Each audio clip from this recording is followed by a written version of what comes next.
وہاں ثالثی کے لیے اس کے کردار پر زور دیا ہے، جبکہ مقصد یہ ہے کہ موجودہ میدانی صورتحال اور حالات میں وہاں استحکام کی کوشش کی جا سکے، امن مذاکرات کے لیے سہولتیں فراہم کی جائیں اور بالآخر افغانستان میں ایک جامع اور منصفانہ سیاسی تصفیہ ہو جائے۔ وزارت خارجہ کے سیکرٹری جنرل ڈاکٹر احمد بن حسن الحمادی سے فوڈ سیکیورٹی کی اسلامی تنظیم کے ڈائریکٹر جنرل جناب یرلان بیڈولیٹ نے ملاقات کی ہے، جو ان دنوں ملک کا دورہ کر رہے ہیں۔ ملاقات میں قطر اور اس اسلامی تنظیم برائے فوڈ سیکیورٹی کے درمیان تعلقات و تعاون پر بات چیت کی گئی۔ قطر سعودیہ فالو اپ کمیٹی نے آج قطر کی وزارت خارجہ کے دیوان عام میں اپنا چوتھا اجلاس منعقد کیا۔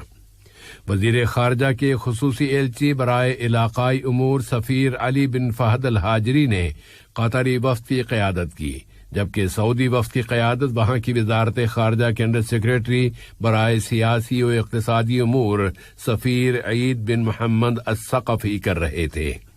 یہ اجلاس دونوں ملکوں کی قیادتوں کے اس ارادے کو عملی جامہ پہنانے کے لیے ہے کہ الولا کی سربراہ کانفرنس کی طرف سے جاری کردہ بیان کے مطابق دونوں برادر ملکوں کے برادرانہ تعلقات کو مزید فروغ دیا جائے۔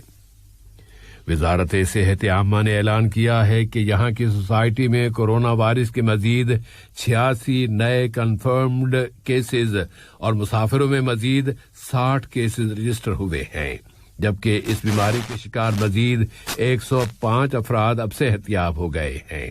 اس طرح ملک میں اس وبا سے شفا پانے والوں کی کل تعداد 2,21,400 ہو گئی ہے۔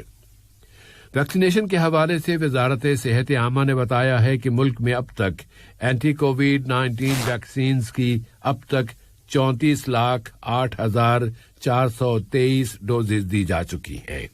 اس کے ساتھ ہی ساتھ آج سے قطر کی طرف واپسی اور سفر کی پالیسی کے نئے اقدامات پر عمل درآمد شروع ہو گیا ہے۔ سعودی عرب اور سلطنت عمان کی جانب سے آج ایک مشترکہ بیان جاری کیا گیا ہے، جس میں دونوں ملکوں کے مفادات کی خدمت اور استحکام کے فروغ کے لیے دونوں ملکوں کے موقفوں میں ہم آہنگی کے ساتھ ساتھ اس بات پر زور دیا گیا ہے کہ یمن کے مسئلے کا سیاسی حل تلاش کرنے کے لیے کوششیں جاری رکھی جائیں اور ایران کے ایٹمی مسئلے کے بارے میں سنجیدہ تعاون پر دونوں ملکوں کے نقطہ نظر یکساں ہیں۔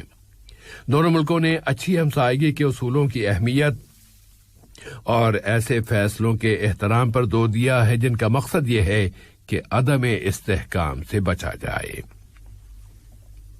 اردن کی اسٹیٹ سیکیورٹی کورٹ نے آج اپنے ایک فیصلے میں اردن کے دیوان شاہی کے ایک سابق سربراہ باسم عوض کو 15 سال قید بامشقت کی سزا سنا دی ہے، اور اسی طرح الشریف حسن بن زید کو بھی ملک کی سلامتی کو نقصان پہنچانے سے متعلق اس مقدمے میں یہی سزا سنائی گئی ہے۔ اسرائیل نے آج فلسطینی انتظامیہ کا سرمایہ سیل کر دیا ہے۔ فلسطینی وزیر اعظم محمد اشتیاء نے بتایا ہے کہ فلسطینی انتظامیہ کے لیے جمع کی گئی ٹیکسوں کی رقم میں سے تقریباً $175 ملین کی رقم کاٹ لینے کا اسرائیلی فیصلہ مالیاتی مشکلات کا باعث بنے گا۔ انہوں نے کہا کہ یہ ایک غیر قانونی اقدام ہے اور یہ دو طرفہ سمجھوتوں اور بین الاقوامی قانون کی خلاف ورزی ہے۔ افغان حکومت نے عہد کیا ہے کہ وہ طالبان تحریک کے زیر قبضہ علاقوں کو آزاد کرانے کے لیے فوجی آپریشن شروع کرے گی۔ اس دوران میں امریکہ کی وزارت دفاع کے ترجمان جان کربی نے دو طرفہ دوبارہ افغان فریقوں سے اپیل کی ہے کہ وہ ایک ایسے سیاسی حل تک پہنچ جائیں جو اس افغان بحران کو حل کرنے کے لیے باہر سے مسلط نہ کیا گیا ہو۔ اور آج کے اس نشریے کی آخری خبر یہ ہے کہ روس نے کیوبا میں کسی بھی بیرونی مداخلت پر متنبہ کیا ہے، جبکہ وہاں کی حکومت کے خلاف مظاہروں میں ہزاروں لوگوں نے شرکت کی ہے۔ واشنگٹن بھی ان مظاہروں پر کڑی نظر رکھے ہوئے ہے اور اس نے ہاوانا کو متنبع کیا ہے کہ وہ ان مظاہرین کے خلاف کوئی بھی تشدد نہ کرے۔ آج کا یہ نشریہ ختم ہونے سے قبل اہم خبروں کا خلاصہ ایک مرتبہ پھر پیش خدمت ہے۔ وزیر اعظم و وزیر داخلہ نے حمد انٹرنیشنل ایئرپورٹ اور دوحہ انٹرنیشنل ایئرپورٹ کا دورہ کیا ہے تاکہ دونوں ہوائی اڈوں پر ہونے والے توسیع اور ڈیولپمنٹ کا جائزہ لے سکیں۔ امریکہ اور اقوام متحدہ کے ایجنسیوں نے دوحہ میں ثالثی کی قطری کوششوں پر بات چیت کی ہے، جبکہ ان کوششوں کا مقصد افغانستان میں امن اور استحکام بحال کرانا ہے۔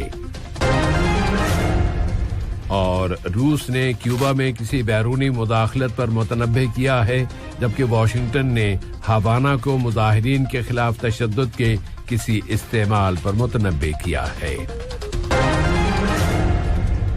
ریڈیو قطر سے آج کا دوسرا نشریہ اپنے اختتام کو پہنچا۔ فی امان اللہ۔